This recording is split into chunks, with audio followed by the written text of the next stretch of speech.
My name is Tom Price. I've been a long-time resident of the city of Greater Sudbury. In fact, I've been a resident so long that I've seen my property taxes multiply 80 times. And that's a little bit disturbing, but because of that, I've been following the taxation situation in the city, and we have recently embarked on a situation where we're now in the first throes of a financial tsunami. And what is a financial tsunami? Well, that's what it looks like. The rate of inflation is the blue line, coming up to just under, actually it's just over around 5% over the last 4 years. But our property taxes and budgets have gone up, property taxes specifically over 12% in the last 4 years. With property taxes increasing at more than double the rate of inflation, that's only part of the picture. That's just operating costs. We also have large projects, we also have infrastructure. So with this is just the backwater from a tsunami.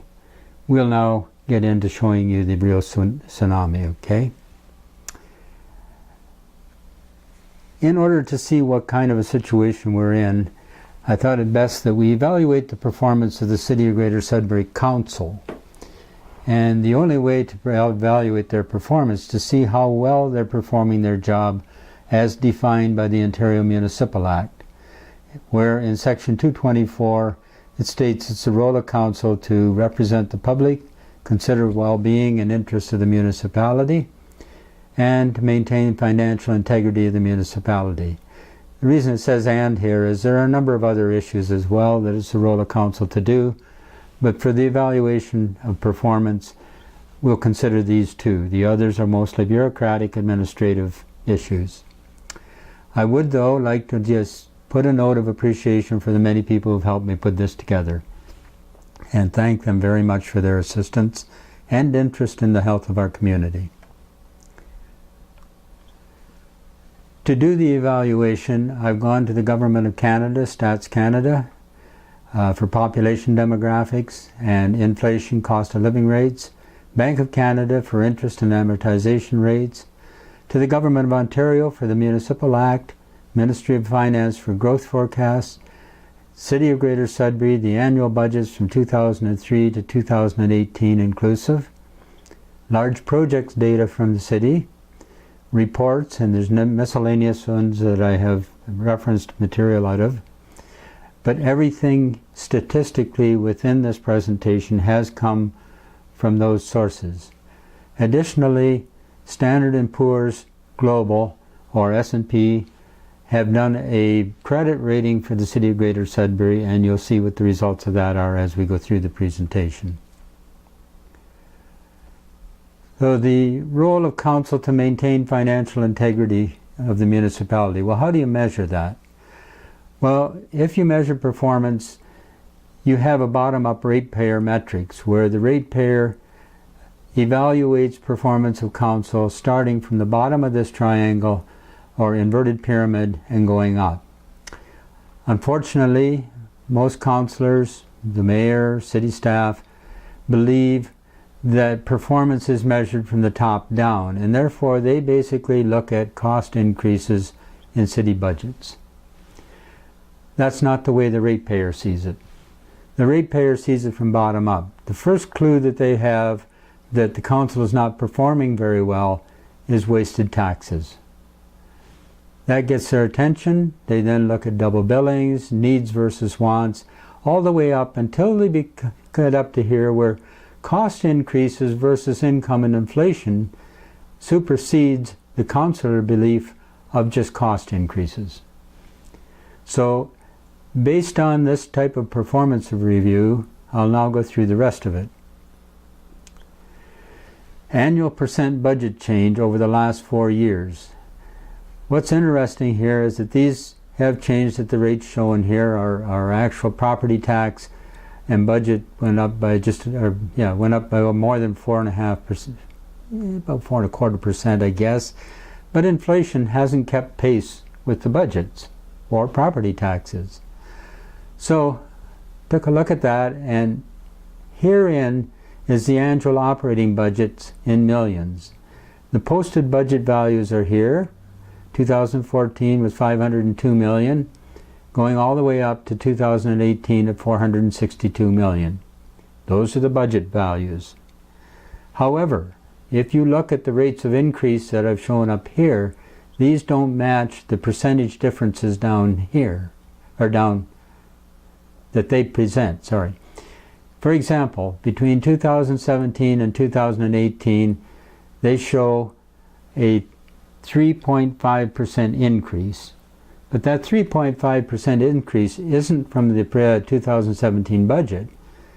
It's from an adjusted budget after the approved budget.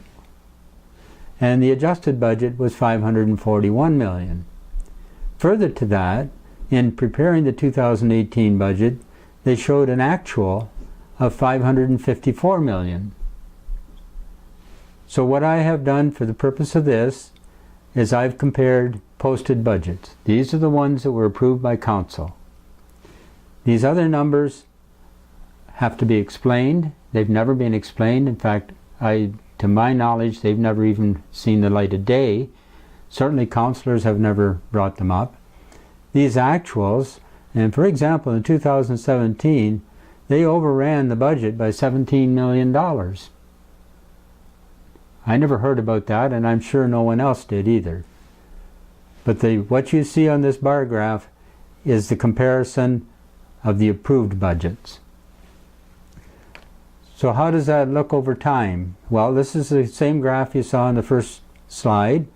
From 2014 to 2018, the budget increases have been 11.89%, property tax increases have been 12.65%, and inflation increase has been 5.9%. There's a disconnect, a major disconnect.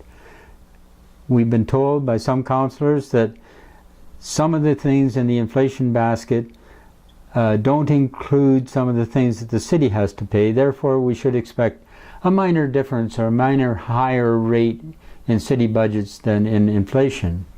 Well, I'm sorry, but double the rate of inflation is not minor. So we have to find out what's causing all this.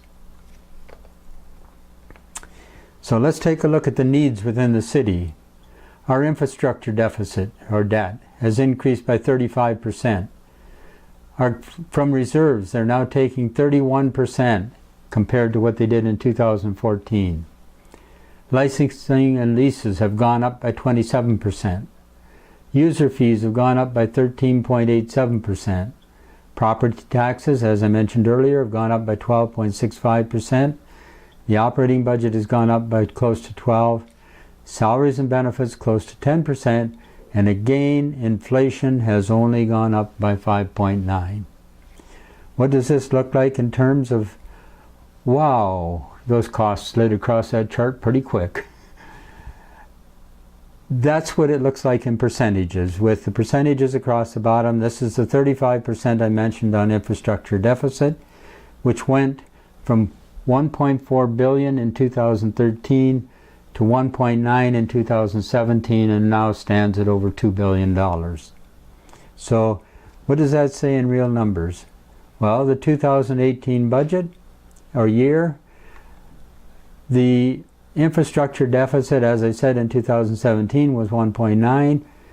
They take 8.3 million out of reserves. 5.5 million is collected in licensing and leases, an increase of 27%. User fees now collect $120 million. Property taxes have gone up by 12.5% to now total $260 million. The operating budget now sits at $562 million. And salaries and benefits have gone to $246 million. We'll see a little more on that one later. Again, I'm always going to be reminding you that inflation was only 5.9%. 95% of our property taxes go to paying salaries and benefits. That doesn't leave much left over to maintain roads and everything else, and we're reliant on the provincial government and federal government to subsidize or to give us grants to carry out the business of the city. How much does that account for? Well, provincial grants in 2018 were $131,967,000. That is a decrease of 34.78% from 2014. Federal grants in 2018 were $651,000. That's a decrease of almost 12% since 2014. You'll find out how we made up the difference in a later slide. So this is really your operating increases. That's not the only increases though. This is what has affected and produced that first graph you saw in the tsunami. Why? Why have these costs gone this way? The wants decisions. A couple of years ago they decided to take a look at large projects. An arena event center at that time was valued at $60 million. The junction at that time did not include, it was separate projects at that time for library, art gallery, and synergy center. Before I go there, that totaled $77 million at that time. Fire optimization was $20 million in a report produced by CCI Group in 2014. Place des Arts was $29 million. Total $186 million. However, we've had some scope changes. And in addition to scope changes, we've had interest compounding that. So the Arena Event Center went from $60 million with scope changes to $100 million, and with interest now sits at $187 million. The Junction, they combined all three projects to get economies of having them combined and increased the cost to $125 million. With interest, it comes to $233 million. However, that $233 million does not include scrapping a $50 million asset called the barn. That building is worth $50 million as an asset. It will be torn down and literally thrown away. So really the value of that whole project is 233 plus 50, which is $283 million. Fire optimization went from $20 million by the CCI Group in 2014 with scope changes to $90 million and adding interest to $155 million. These are not my numbers. These come out of the fire optimization plan. Those numbers were in the fire optimization plan, which incidentally is not dead. All council did was not receive the report. They did not kill the work that's going on that project. Place des Arts. Scope changes have brought it up to $34 million. This includes work that's required off-site. They are maintaining that they're still at $29 million, but there's lots of work required off-site for parking, for access to parking, property values, and a number of other things. With interest on that brings it to $64 million. So, with an inflation rate of 5.91%, that original total of 186 should have gone to $197 million. With the scope changes, it went to $349 million.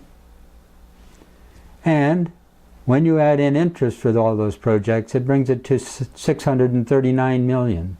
So from $186 million, we're now sitting at $639 million for those large projects. And interest rates are rising. You'll see a little bit more on that later. Again, why? Why are these things ballooning in cost the way they are? Well, there's two ways of doing estimates. One is to do a top-down estimate. And basically a top-down estimate is based on a group of people getting together and reach a consensus on what they think it'll cost. In other words, an arena event center, oh yeah, it should cost $60 million. Great. $60 million, well, even though you can get a plus 60% accuracy on that, that's not too bad, I guess, for feasibility studies and conceptual phases of a project. Certainly not budget. And these are standard estimating techniques that many people across North America use, and Europe. So based on that, they decided an arena would cost $60 million. Without even going beyond this degree of estimating, the arena now sits at $100 million. We haven't even gone to a good budget yet. However, a bottom-up estimate starts here with work breakdown structure packages that can be costed out fairly accurately. Parametrics, which means that you go out and you get comparable prices on other things where you know the cost, and you use those to build your cost structure. That usually will bring your cost or your estimate accuracy to a plus 30%, and if you've done a good job in here, budget estimates in industry will typically plus or minus 15%, which means it isn't going to overrun by more than 15%. This is a very loose accuracy. However, you can use that for budgeting. That's not how we're doing it at the city. We're using this. Additional to that, when you're doing estimating, you need to separate the needs or the mandatory work from the wants and discretionary work. If your needs, or the mandatory work that you have to do to protect your assets, eats up your whole consensus agreed budget, you have no room left for discretionary. This isn't done. In fact, right now we're working on discretionary projects at the expense of needs. The 60% you saw on the previous slide, none of those projects, when you define the scope, came in at less than 60% higher than the original number. So where are we on these projects? Well, as of August 14th, the city presented another project, depot plan. This is for the depots where they keep the buses, or not the buses, the snow plows, trucks, and they store sand there for sanding the roads, and they want to put work crews in these depots so that they can change shift closer to their work. They told council that it was going to be $100 million based on the top-down estimate. So adding the 60% in, that brings that to $160 million. With interest over 10 years, brings it to $300 million. They are working on this right now. They are spending $5 million internally in the city to define the detail engineering for that entire project, even though parts of it won't get built for 10 years. That's not very wise use of our money. Fire optimization already went to the 90, interest on it is 78, for a total of $168 million. The Arena Event Center, when we add in the interest, comes to $187 million. The Junction comes to $233 million. And Place des Arts comes to $64 million. So what does that mean to the average taxpayer? Well, these loan repayments, if the city is involved with all of them, takes out loans for them all, this adds $10 million a year to your property tax base. This adds $5.6 million, 6.27 for a total of $31.7 million. That means a property tax increase of 3.84% over and above the 3.5% that they're talking in the ordinary budget. So if you do all of these, you're going to be adding 12.2% in property tax over and above the 3.5% that they talk about, which we know isn't real. It's actually over 4.5%. However, that 12.2% increase is now getting into the tsunami range. The average rate of inflation from 2004 to 2018 has been 1.46% per year. Can we really afford these? Is the rate of inflation suddenly going to jump by that much? Not according to any of the financial forecasts I've read. Additional to that, though, we have a property tax potential for all these projects. I haven't shown one for the depot because the depots, I'm led to believe, will all be on property that's already owned by the city. Fire optimization.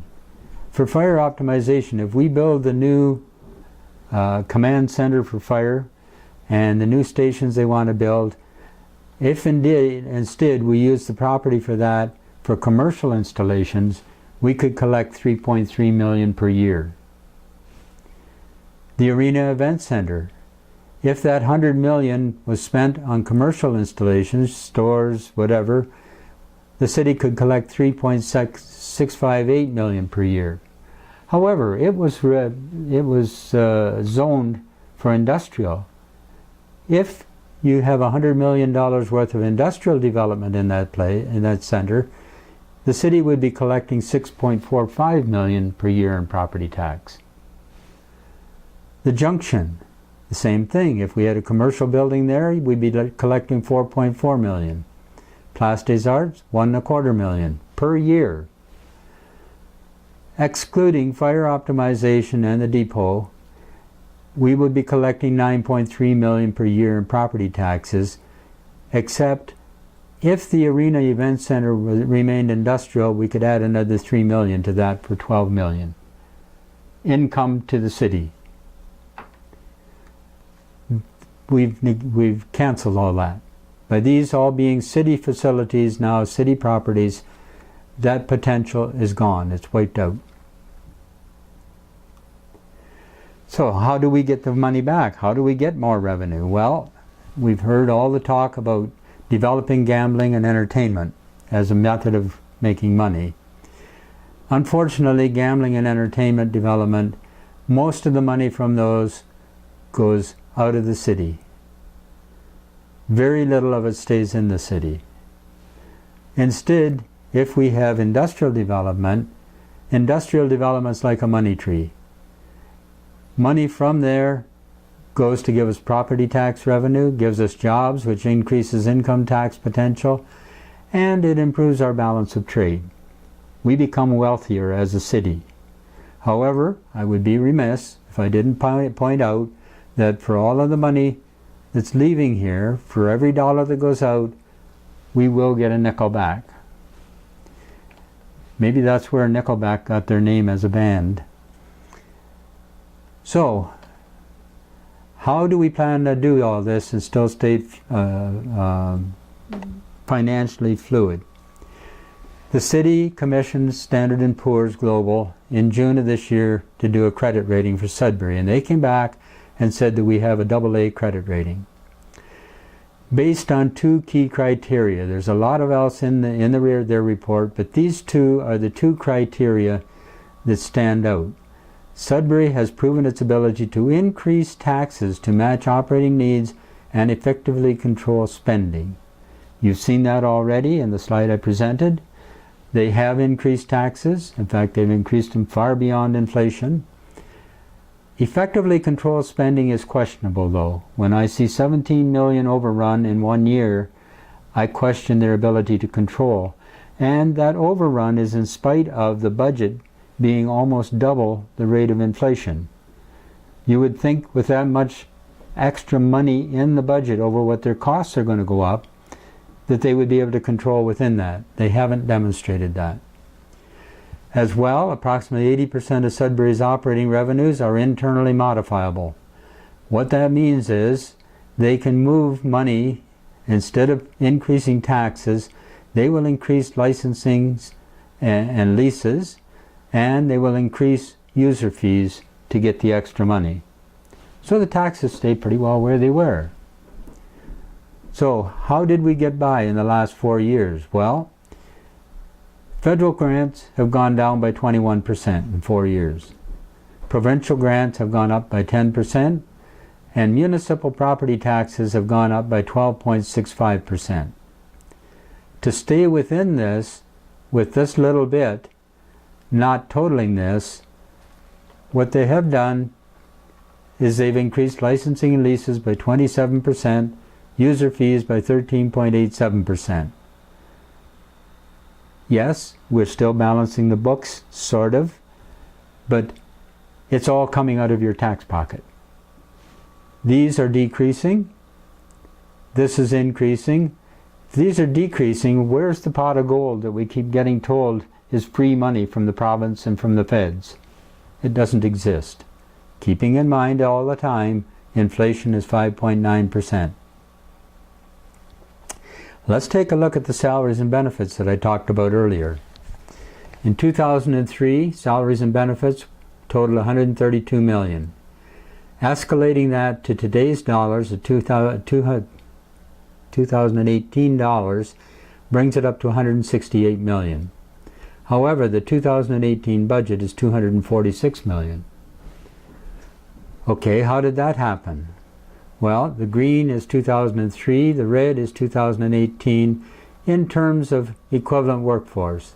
That's the number of hours divided by 2,000 working hours per year. So, if this is 1,800 full-time employees, this is now just under 2,000 full-time employees.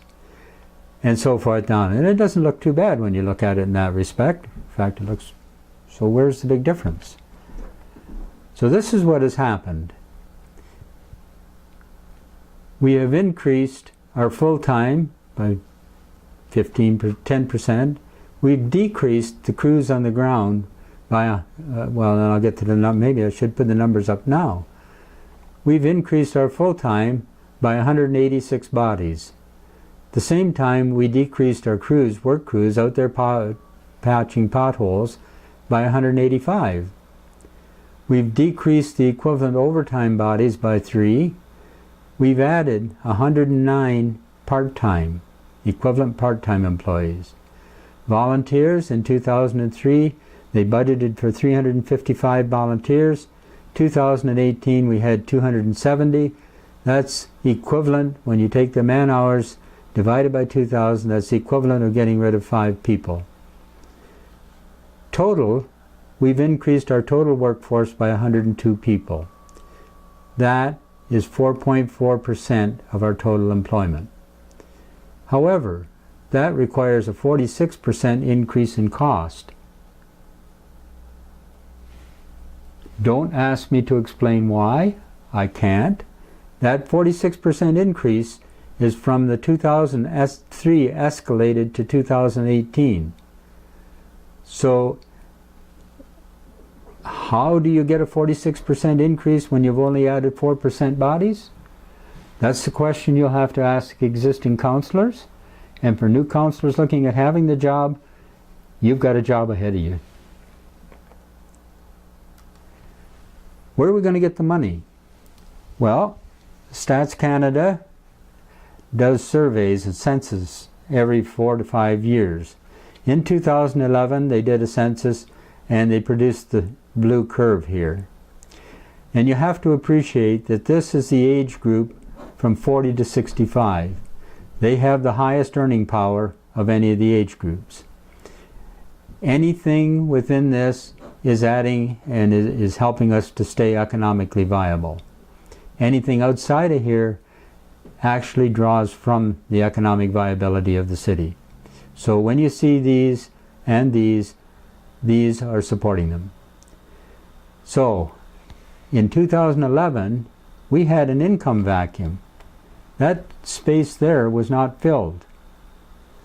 Worse than that, this curve coming in behind, when you go to 2016, which is the green curve, this curve is just simply sliding over. We don't have any workers coming in behind there. So by 2016, our income vacuum increased to that. By 2011, our vacuum will increase again, and we'll be short that many high-paid, high disposable income workers in this city, because there's none coming in here to pull that curve up again. These are riding the bottom of that group. What does that mean in real numbers? Well, ages 20 to 40, we've added 391 since 2011 for a less than 1% increase. Those are the middle and medium, marginal middle incomes, minimum wage, marginal middle. The 40 to 65s, we've lost 1,630, or a decrease of 2.75%. There is growth in the city. The 6,500, or 42%. However, these are all on fixed or indexed income with a few independently wealthy, good financial advice that aren't suffering from the fixed and indexed income situation. The Ontario Ministry of Finance predicts minimal growth until 2040. These numbers and this forecasting was confirmed as late as in August by the Conference Board of Canada. As well, the plus 65s, the 30,140 exceeds the minus 15s, which is only 25,575. That means that the group following in behind here is even less than this. We don't have a good outlook with our labor availability. We need jobs. We need high-income workers. We don't have it, and it's not predicted in the forecasts. So what's happening here in the next 4 years? Well, we can expect 8,000 of these to move into the increasing basic and disposable income bracket. Sounds great, except we're going to have 9,200 of these moving out of that into the over 65. That means we're going to suffer another loss of 1,200 here. So this is shrinking. So, looking at the financial integrity of the community, municipality, 2014 to 2018 decisions by this council have meant that our operating budgets have increased by more than twice the cost of living. Our large project budgets are totally out of control. Our infrastructure assets are deteriorating unaddressed. Municipal services have been shrinking in order to support operating budgets that are growing. The reality of our financial situation, though, is that our 20 to 40-year-old cohort is stagnant, our 40 to 65-year-old cohort is shrinking, and our 65 to 85-year-old cohort is booming. The low-income guys are really increasing at an impressive rate. So if we go back to the bottom-up ratepayer metrics, and as I indicated in the earlier slide, the ratepayer has to measure council performance from the bottom up, and will do so automatically. For example, wasted taxes. Well, that's been raised several times in this council. Nothing's been done. We're still wasting at an alarming rate. Double billings has been raised. We used to get our fire services paid for out of property taxes. Now, if you have a fire, they will bill you for the fire engines and the fire crew that comes out to fight the fire in addition to your property taxes. Needs versus wants. Well, very little of this council's performance has addressed needs. They have been obsessed with the wants, the arenas, the large projects. They have listened to the voice of the special interests above the voice of the people at large, and in doing so, they have not represented the general public. They have not considered the well-being and interests of the municipality. In addition to that, if they are not doing this, then most of their time has been wasted. Being wasted, the money we've paid this council falls into wasted taxes. Additionally, cascading costs to ratepayers. They impose a tax on businesses, or they impose a development tax on developers. Do they really think that that's going to be absorbed by the developers? That's going to cascade down to the homeowner. It's going to go against his assessed values, and his property taxes are going to go up accordingly. It's cascading. Service level changes due to costs. Well, all of us know where there's been reduced services to protect property tax. And of course, these all culminate in increased tax, or increasing twice the inflation rate, while our buying power is shrinking. We don't have the high income earners coming in. This situation is unsustainable, and this council has not maintained the financial integrity of the municipality. So how do you rate their performance? Pretty obvious. They failed. So, what's left for the ratepayer? Well, we've heard many times over the last 4 years about the vision for Sudbury. Our planning and everything else is visions. So what's the vision of the ratepayers? Well, our ratepayers have a vision of smooth financial saying, and they hope to get it through councillor selection. It's obvious from the failed slide you just saw that they didn't get it with this council. Why? Well, pretty good reasons. This is the Municipal Act about the role of council. This is the role of the head of council, or mayor. It's no accident that the Municipal Act places the role of council in Section 224 ahead of the role of the mayor in Section 225. The reason for that is the taxpayers are expected to give direction to council, council is expected to give direction to the mayor, and the mayor is expected to give direction to the city. All for the same employer, the taxpayers. This group of councillors we've just come through, as you've seen earlier, did not fulfill their mandate here, did not fulfill their mandate here, and I know there's many people out there who would also like to see an evaluation of their accountability and transparency, including the activities of senior management. I didn't include it in here because most of that is subjective, and I wanted to keep it to solid numbers. The mayor is not a debater, is not set policy, does not do any of that. That is the role of council. The mayor is there to run the meetings of council and take direction from council and make sure it gets implemented in the city. That has not been happening. However, there is one saving factor, and that's that all council positions, including the mayor, are 4-year contracted positions.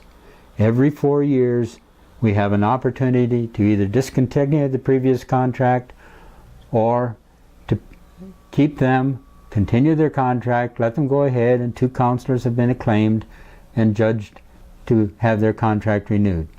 2 councillors have resigned, and the other councillors and the mayor are all running for renewal of their contract.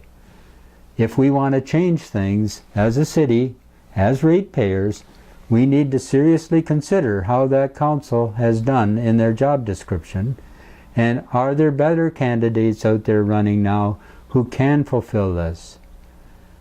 What has our mayor done? And are there better candidates out there now to fulfill his mandate? Hopefully, through proper selection and doing critical evaluation of the 2 roles and how they've done, we can reach a position where we have a new council that will satisfy the vision of the ratepayers. Smooth sailing, financially stable conditions. Avoid the tsunami. That is where I'm at with this. I truly hope I haven't bored you. However, I feel it's very important in selecting councillors and the mayor going forward that we all keep this in mind, and especially councillors who are going to have to face these extreme cost forecasts that are coming with extreme depletion of cost generation in our public and our workforces. Thank you very much, and thank you for coming out.